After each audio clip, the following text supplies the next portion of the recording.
Master Jet, inquire po, makaloan pa ba ako sa GSIS MPL kung 6,000 na lang ang aking net take home pay?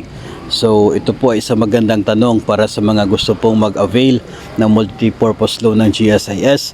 Nais po nating sabihin sa inyo na as of today, nanatili pa rin po na 5,000 ang required na minimum net take home pay ng mga DepEd personnel. So ang inyo pong net take home pay sa ngayon ay nasa 6,000 pesos. Ibig sabihin po niyan ay pwede pa po kayo makapag-avail ng loan na mayroon pong amortization na nasa 1,000. Basta yung magiging resulting net take home pay po ay hindi lamang po bababa ng 5,000, pwede pa po yun. So sa case po ng GSIS MPL, pwede pa po kayo mag-avail kung wala po kayong existing na MPL. I-adjust lang po ninyo yung loan amount na inyo pong a-applyan, na yung kanya po magiging loan amortization ay nasa 1,000 lamang po, na sasapat pa rin, no, yung inyo pong na take home pay, hindi po bababa ng 5,000. So importante po na i-adjust yung loan amount na inyo pong applyan. Pwede po yung gawin sa GSIS kiosk at maging sa GSIS touch na rin po. So yung kasing available doon kapag kayo po ay nag-apply ay yun pong maximum loanable amount.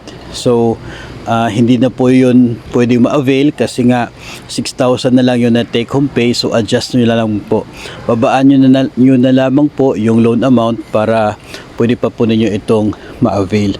Ang problema lamang dito mga master, kasi kung ibaba po ninyo yung loan amount, ibig sabihin mas mababa na rin po yung magiging net proceeds na inyo pong matatanggap. Pero as long as pwede po, sa tanong kung pwede pa ba maka-avail ng MPL, ang sagot po talaga is pwede, no? So pero tingnan nyo na lamang po yung magiging amortization. If ever na hindi po kasya sa inyo pong pangangailangan, ay nasa inyo po if itutuloy po ninyo yung loan application or hindi na. Pero kahit po hindi na po pumapayag yung mga PLIs, no, kapag 6,000 na lang yung net take home pay sa GSIS po, pwede, no, kasi nga yung DepEd hinihingi ay nanatili pa rin sa 5,000 pesos. So hopefully po ay nakapagbigay po tayo ng sagot dito po sa tanong na ito.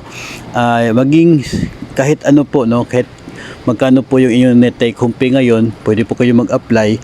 Basta yung magiging resulting net take home pay po ay hindi lang talaga bababa sa 5,000 pesos. Wala pong problema yan, provided na wala din po kayong undeducted obligation sa inyo pong payslip.